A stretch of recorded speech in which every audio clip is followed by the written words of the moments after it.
അതെ, ഈ PSC പോലെ തന്നെ സെൻട്രൽ ഗവൺമെന്റ് നടത്തുന്ന കുറെ എക്സാംസ് ഉണ്ട്. SSCയിൽ തന്നെ CHSL, CGL, SI, MTS അങ്ങനെ ഏത് ക്വാളിഫിക്കേഷൻ ഉള്ളവർക്കും അപ്ലൈ ചെയ്യാൻ പറ്റുന്ന എക്സാംസ് ഉണ്ട്. ഇനി ബാങ്കിങ് സെക്ടർ ആണെന്നുണ്ടെങ്കിൽ RBI നടത്തുന്ന എക്സാംസ് ഉണ്ട്. കേരള ബാങ്ക്, CSEB അങ്ങനെ ഒരു നീണ്ട ലിസ്റ്റ് തന്നെ ഉണ്ട്.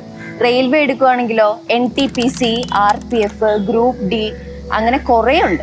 ഇതൊക്കെ പഠിച്ച് എന്ന് പാസ്സായി ജോലി കയറാന്? അതെ, ഞാനിപ്പോ പറഞ്ഞ എല്ലാ എക്സാംസും കൃത്യസമയത്ത് അവരുടെ notifications, announcements, exams, rank list എല്ലാം പബ്ലിഷ് ചെയ്യാറുണ്ട്. ഞാൻ ഇതൊക്കെ അറിഞ്ഞത് എൻട്രി ആപ്പിൽ നിന്നാണ്. നമുക്ക് ഏത് എക്സാമിനെ കുറിച്ചുള്ള ഡീറ്റെയിൽസ് വേണമെങ്കിലും എൻട്രി ആപ്പിൽ നിന്ന് അവർ പറഞ്ഞു തരും. പോരാത്തതിന് എക്സാംസിന് വേണ്ടി പ്രിപ്പയർ ചെയ്യാനുള്ള എല്ലാ ഹെൽപ്പും ചെയ്യും. ആലോചിക്കാവുന്നൊരു കാര്യമാണ്. നമുക്കെന്നാ പതുക്കെ ജസീ മാമിനെ കാണാൻ പോയാലോ?